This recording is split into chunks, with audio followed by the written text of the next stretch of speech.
राधा गांव सुरजीपुर में रहती थी। 35 वर्षीय राधा 2 बच्चों की माँ थी। उसके पति का नाम बबलू था, जो कहीं बाहर रहकर नौकरी करता था। अपनी नौकरी से वह इतने पैसे नहीं जुटा पाता कि उसके बीवी बच्चों का खर्चा चल सके। बड़ी मुश्किल से परिवार को 2 वक्त की रोटी मिल पाती थी। एक तो पति घर से दूर और उस पर आर्थिक अभाव, दोनों ही बातों ने राधा को परेशान कर रखा था। शरीर की आग तो बुझना दूर, पेट की आग को शांत करने तक के लाले पड़े थे। ऐसे में राधा का तन मन बहकने लगा। बड़ी उम्मीद लेकर वह अपनी जरूरत के पुरुष को तलाशने लगी। कल्याण के पिता राजेंद्र शराब के एक ठेके पर सेल्समैन थे। कल्याण के 2 भाई और एक बहन थी। कल्याण सबसे बड़ा था। 22 वर्षीय कल्याण भी सुरजीपुर के शराब ठेके पर सेल्समैन की नौकरी करता था। डलमऊ से सुरजीपुर की दूरी महज 2 किलोमीटर थी। काम पर वह अपनी बाइक से आता जाता था तो उसे पाने की चाहत पाल कर कल्याण ने राधा के हुस्न को देखा तो उसे पाने की चाहत पाल बैठा।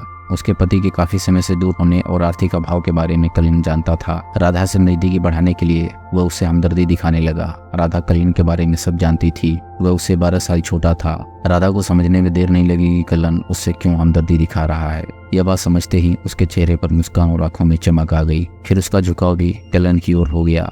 एक दिन कल्याण राधा के घर के सामने से गुजर रहा था तो राधा घर की चौखट पर बैठी थी।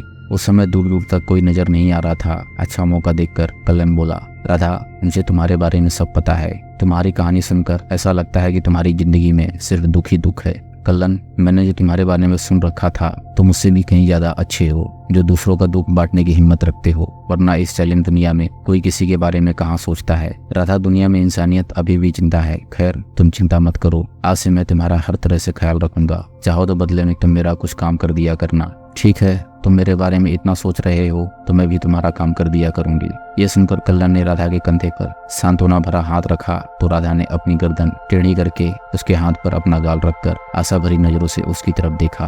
कल्याण ने मौके का फायदा उठाने के लिए राधा के हाथों तक 500 रुपए रखते हुए कहा, ये रख लो, तुम्हें इनकी जरूरत है। राधा तो वैसे भी अभाव में जीवन गुजार रही थी, इसलिए उसने कल्याण द्वारा दिए गए पैसे अपनी मुट्ठी में दबा लिए। इससे कल्याण की हिम्मत और बढ़ गई।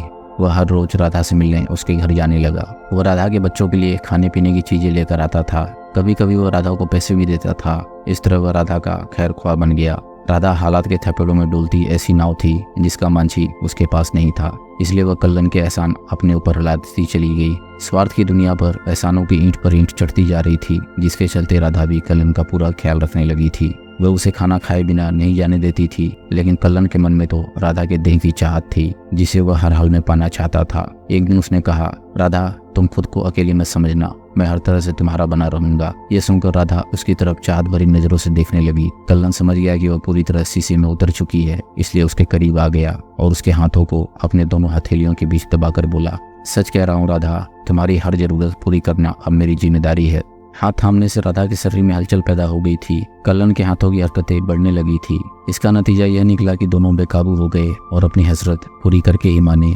कल्याण ने राधा की सोई हुई भावनाओं को जगाया तो उसने देह सुख की खातिर सारी नैतिकताओं को ठेंगा दिखा दिया। कल्याण और राधा के अवैध संबंध बने तो फिर बार बार दोहराए जाने लगे। राधा को कल्याण के पैसों का लालच तो था ही, अब वह उससे खुलकर पैसे मांगने लगी। कल्याण चूंकि उसके जिस्म का लुत्फ उठा रहा था, इसलिए पैसे देने में कोई गुरेज नहीं करता था। इस तरह एक तरफ राधा की दैहिक जरूरतें पूरी होने लगी थी तो दूसरी तरफ कल्याण उसकी आर्थिक जरूरतें पूरी करने लगा था। काफी अरसे बाद राधा की जिंदगी में फिर से रंग भरने लगे थे। मोहल्ले में कल्याण के पड़ोस में मदन लाल तिवारी का परिवार रहता था। परिवार में उनकी पत्नी अनीता के अलावा एक बेटी व 3 बेटे प्रांशु, अजीत और बउआ थे। 20 वर्षीय प्रांशु BA द्वितीय की पढ़ाई कर रहा था। उसकी और कल्याण की अच्छी दोस्ती थी।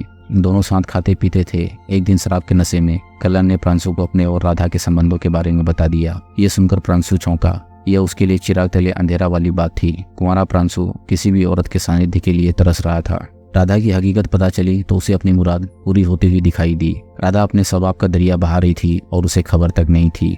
वह भी राधा से बखूबी परिचित था। प्रांशु के दिमाग में तरह तरह के विचार आने लगे। वो सोचने लगा कि जब कल्याण राधा के साथ रातें रंगीन कर सकता है तो मैं क्यों नहीं। अगले दिन प्रांशु कल्याण से मिला तो बोला, तुम राधा से मेरे संबंध भी बनवाओ, नहीं तो मैं तुम्हारे संबंधों की बात पूरे गांव में फैला दूंगा।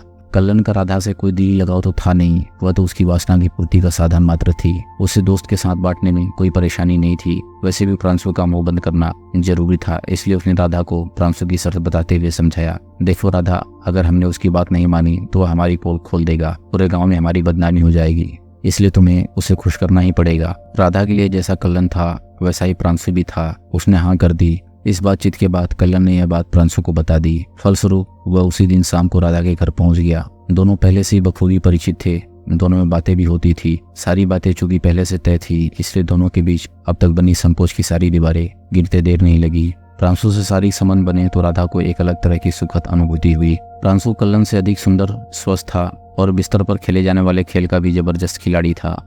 जोश में भी वह होश व संयम से खेल को देर तक खेलता था, जबकि कल्याण इससे ठीक विपरीत था। राधा की ख्वाहिशों का उसे बिल्कुल भी ख्याल नहीं रहता था। ऐसे में राधा प्रांशु के ज्यादा नजदीक आने लगी और कल्याण से दूरी बनाने लगी। प्रांशु के संपर्क में आने के बाद वह कल्याण को और उसके एहसानों को बोलने लगी। कल्याण को भी समझने में देर नहीं लगी कि राधा प्रांशु की वजह से उससे दूरी बना रही है। यह बात उसे अखरने लगी। राधा को फंसाने की सारी मेहनत उसने की और प्रांशु बिना किसी मेहनत के फल खा रहा था। इस बात को लेकर प्रांशु और कल्याण में मनमुटाव रहने लगा। दोस्तों, अगर आपको कहानी पसंद आ रही हो तो वीडियो को लाइक करें और चैनल को सब्सक्राइब करें।